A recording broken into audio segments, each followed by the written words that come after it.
So this got tweeted out earlier. Senior animator on Overwatch. I've been part of the animation team for Juno, and I wanted to share some of our processes with you. I hope this gives you a bit of insight into animating heroes on Play Overwatch.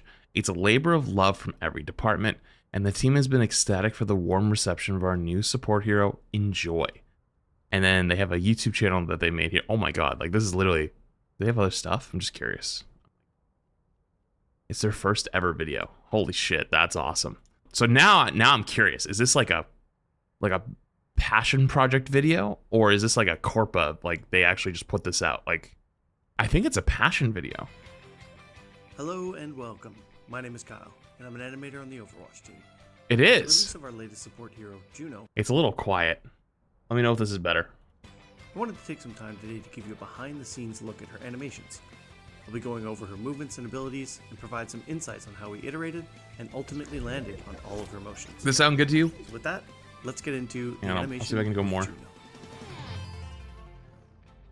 That's as best as I First can up, do. let's talk about her in-game idol. We spent a lot of time early on testing out versions of her both on the ground and hovering slightly above it. When testing out idol poses, we're looking for something that fits the hero's personality and is easily identifiable among the cast of characters. With Juno being from Mars and comfortable moving around in space, we could not pass up the opportunity to give her a core sense of zero-G movement with the hovering style. Another part of the idol animation is what we call the Chat, I literally can't go louder. That is as loud as I can go. I have it max boosted on both ends. fidget. This is a break in the animation where we can see a bit more of the character as they're idling and waiting for the match to start. The one that stuck out to us the most, even at an early state, was her stretch. It felt like something Juno would naturally do, as she's in a spacesuit all the time. She'd want to take some time to stretch out those legs. And when you're hovering, I feel like that's cool. Once we landed on her hovering for her idol, we were able to start on her locomotion. Having her hover allowed us to try some more unique movement styles. Initially, we were leaning towards having her fully glide around. However, we had a hard time visually differentiating her glide boost ability state from her standard locomotion. This encouraged us to try something different for her base loco. We did retain that initial glide style of movement for her glide boost abilities. This way, the two different states read much more clearly. After finding the movement styles we liked, we were able to replicate that in the first-person perspective to try and mimic the same motions. For Juno's jumps, we actually have 3 different types for her: her base jump, her double jump, and her glide boost jump. A lot of animations were put into this to make sure that no matter what direction she's jumping in, the jump always looks good. One of her more unique but less frequently seen animations is actually her get up animation from a knockdown state. We leaned into her faster, zippy movement style to get her off the ground quickly. Wait, that's so cool. Juno's weapon is called the Meta Blaster. It's a fairly standard burst SMG on the surface, but we tried to inject a bit more character and unique elements into her reload animation. An early iteration on this had a straightforward mag eject and replacement. It worked, but we wanted to try and find something that felt more Juno. We spent some time thinking about how she would use this in practice, and using it in space is really common for her. Wait, dude, that's so cool. That's something I would never even think of, because like, you know, like if I played a lot of Call of Duty growing up. There was like a few different reloads, right? I think I remember, what was it? Like the M16 and the M4, I think were my 2 favorites, because like one of them was like, you could clip, you like threw the mag out, put the thing in, and then you click the side. And then there was like the other one, which was like the standard M16, which was like the absolute pinnacle of like what you think a reload looks like, where it's like turns the gun slightly sideways, clip comes out, new one comes in, and it just immediately goes back, and it just looks so smooth. And I remember back then, like, yeah, there was a bajillion reload animations, but like those 2 always stuck out to me, you know? And I wouldn't even think that like with Juno's, like you just put the little tube in, right? The little reload tube. You wouldn't even think that, oh, like that just doesn't look good enough. You might want some sort of magnetic attachment to the magazine. So she was doing this in a zero-G environment, the magazines wouldn't float away from her if she let them slip by accident. This line of thinking got the AK flick one too, you're right. To where we are today, and that wasn't my favorite, but like it was good, very good. For her quick melee, early on at the concept stage when we saw her awesome boots, we knew we wanted to do something like a kick. We tried a few different styles, and some of the early iterations, while cool, felt a bit too well practiced for something Juno would do. We ended up with something more straightforward, but we took steps to make sure it still felt like its own unique space. For her third-person quick melee, we did. Am I crazy for saying that I think I would have liked the kick, the other kick more? Juno would do. We ended up with some of the early iterations, while cool, the side kick felt a bit too well practiced for something Juno would do. We ended up with something more well practiced. I mean, like, I guess I mean like not in her like nature, because like straightforward, but we took steps to make sure it still felt like its own unique space. For her third-person quick melee, we did have a roundhouse animation she's just for like her, not which a fighter? again felt really cool. However, in third person specifically, this presented a bit of an issue in gameplay. Dude, you could imagine if they had kept that in. Holy shit! If you were running away from somebody, you know how like people put their head down, they're trying not to get headshot. You literally just keep kicking. Have a roundhouse animation for her, which again, you just keep kicking. Cool. However, in third person specifically, this presented a bit of an issue in gameplay. She could instantly spin her body around and have her head hitbox shift around very quickly. Juno already moves really fast along the battlefield, and we didn't want players to quick melee as they're trying to avoid certain shots. Also, for her crouch melee, and they think about that in third person, having her leg come up while crouching certain shots. Also, for her crouch melee in third person, having her leg come up while she's lower to the ground was really difficult, so we ended up going for a more traditional punch here. For her speed ring ability, wait, when she crouches, she punches? Here.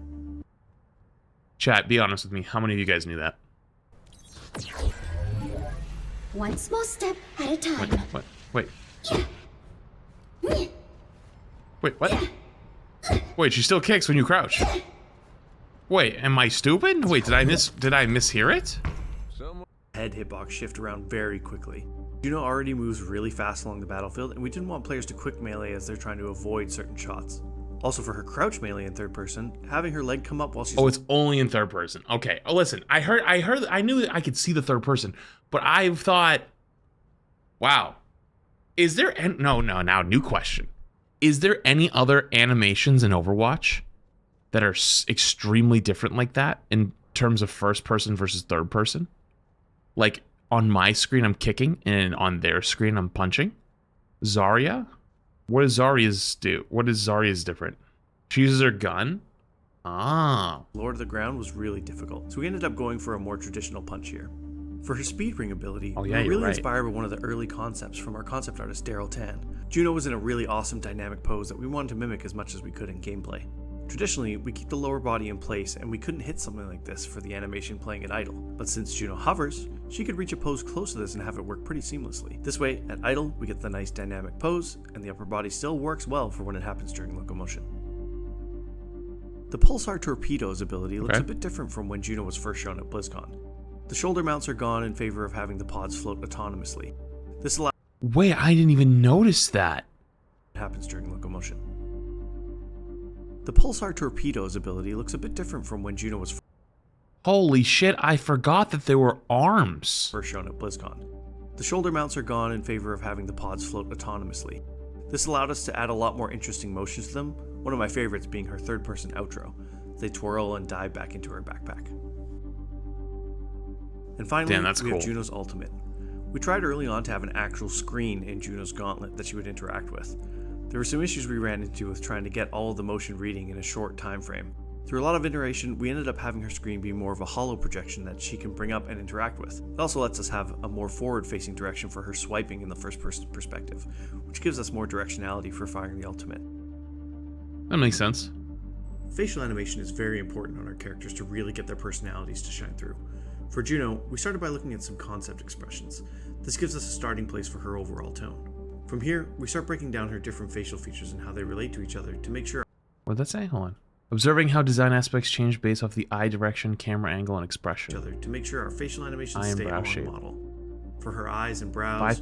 Five peaks around the lids to define a distinct shape. Keep an eye out for things like... their relative distance from one another. Direction, shape length, and overall size. Once we have all this info, we can start by building out a library of poses for her. All this info, we can start by building proportion design. A library of poses for her. These... Holy what mother of... What is this one? That's nightmare fuel. Holy Jesus! This is a starting point for our animators so they can quickly that one's great. Feels right for the animation, and then fine-tune from there. Working on facial animation really requires honing in on the fine details of a character. It's an essential piece of bringing our characters to life.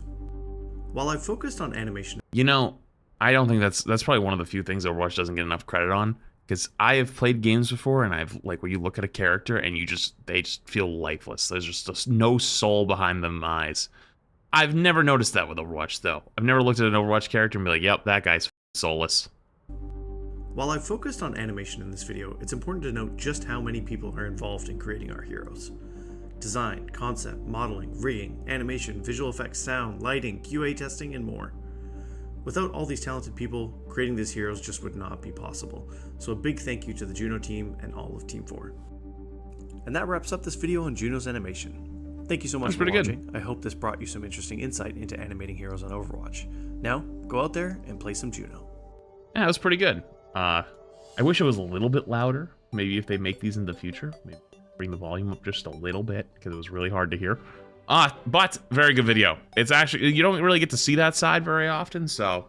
And it's definitely one of the least talked about, I think, sides. Which is actually probably a good thing in some ways. Because like if a game has like really good design like that for a very long time, it just becomes taken for granted and then it never really gets brought up, which means that they've kept the same consistency and good shit for years, so gotta give credit.